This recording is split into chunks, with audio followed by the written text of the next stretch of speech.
So Clive, why are we talking today? What setbacks have you, what challenge have you faced or are still facing now, and why has fate brought us here today talking about your story? Well, Anthony, there was a perfect storm brewing for me and for my loved ones that obviously I was unaware of and couldn't see coming. So I'm going to take you to 2017 now. I've enjoyed almost 20-year career with the Ministry of Defence. My wife and I got 4 children. We've now got grandchildren. So everything was normal. My dad was suffering from Parkinson's disease and ultimately dementia. And this was an incredibly proud, independent, hard-working man. So to watch that deterioration was really, really difficult. My mum and dad got divorced when I was 10, but he had a partner, a wonderful French lady called Valerie, and she stuck by his side right till the end, and she should have a medal the size of a frying pan, really, because it's not an easy thing to do. But so that was going on. Ultimately, my dad died in the 2018. I'd started up a small health and safety consultancy. I was busy. But things weren't right, Anthony. Looking back, hindsight, as we say, is a wonderful thing. And getting a bit older, it gives you the ability to reflect properly. And probably my concentration wasn't great. My patience wouldn't have been great. And I just wasn't the normal attentive husband, dad, granddad, friend, that all these hats that I wear with pride. And I'm a migraine sufferer. I've had migraines all my life, and I had a stroke at home. And there's another podcast there somewhere. You'll have to get me on part 2. But I'm experiencing at this point some mild weakness in my left foot and my left ankle, and I'm walking Alfie to school, and I'm thinking, I'm going to fall over here, and no pain, no discomfort. But so I was seeing a neurologist at that time about my headaches. I had all the scans to make sure there was nothing physically wrong, and then they said it could be neurological. So I go and I mention it to the guy, and he does a few rudimental tests.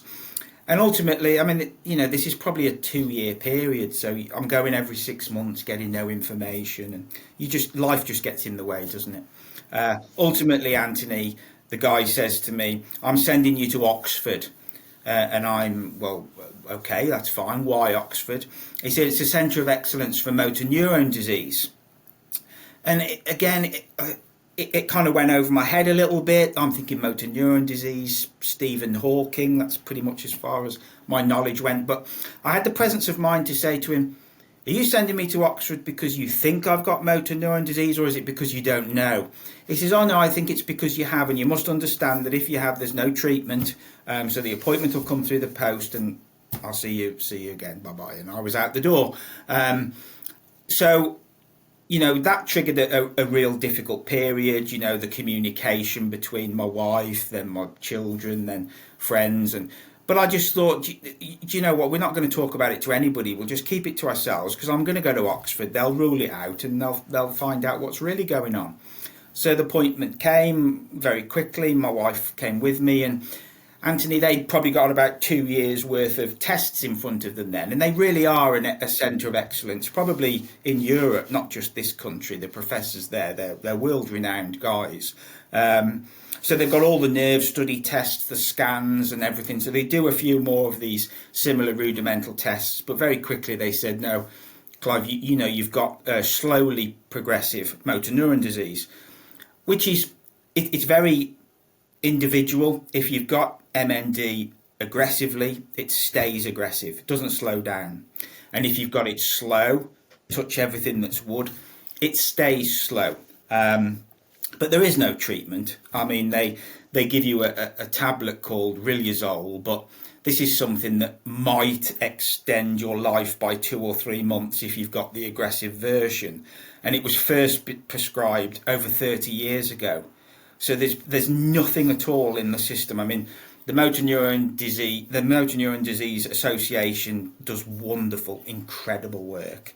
The late Doddy Weir, the rugby player, he raised millions and millions and millions. And the point of that was it was to go into research. It was to go in to try and find a cure. Obviously, Rob Burrow, the Leeds Rhinos hero, is doing exactly the same thing with his best friend, Kevin Sinfield and all. They're raising really good money and they're putting awareness into the disease. But it's an incredibly cruel, traumatic disease. So my wife's sitting next to me. This is the lady I've known since I was 13, and she's in pieces, and I've just about still got red hair, definitely still got a big gob.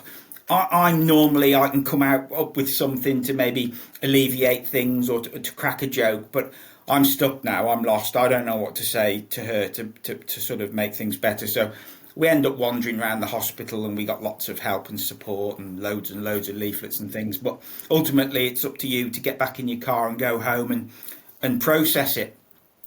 And Victoria, my wife, she took control of the communication. But here's a real important point that I want to make, Anthony. I wanted to make sure that this isn't something that, you can't talk about that in front of Clive, tread on eggshells. If you've got a question, ask somebody else. No. If you're my friend, if you're my son, whoever you are, if you want to ask me something, if you want to take the mickey out of me, we have a joke, absolutely. Don't tread on eggshells, don't feel uncomfortable. And if it's in a year's time before you somehow pluck the courage to break it and talk to me, no problem, I'm ready. You talk to me when you're ready. And that's worked well for us as a family. So that's where I was at. But I then very quickly became absolutely gripped by severe acute anxiety. If you'd have said to any of my friends, sorry, Anthony, I was cut you off there. Were you going to say? No, not at all. It's just there's lots there in that bit. So motor neuron disease, for those that don't know, I'll be very honest with you, I don't know a great deal about it. Is it, in the nicest possible way, is it a death sentence? Absolutely, Anthony. It is. There is no cure. Basically, the motor neurons in the motor section of your brain, they die off. So the signals that your motor neurons send to your nerves, which then activate your muscles, every muscle in your body, slowly the signal doesn't get to where it's meant to get to, and that's the problem I have with my foot and my ankle. I wear a splint when I walk.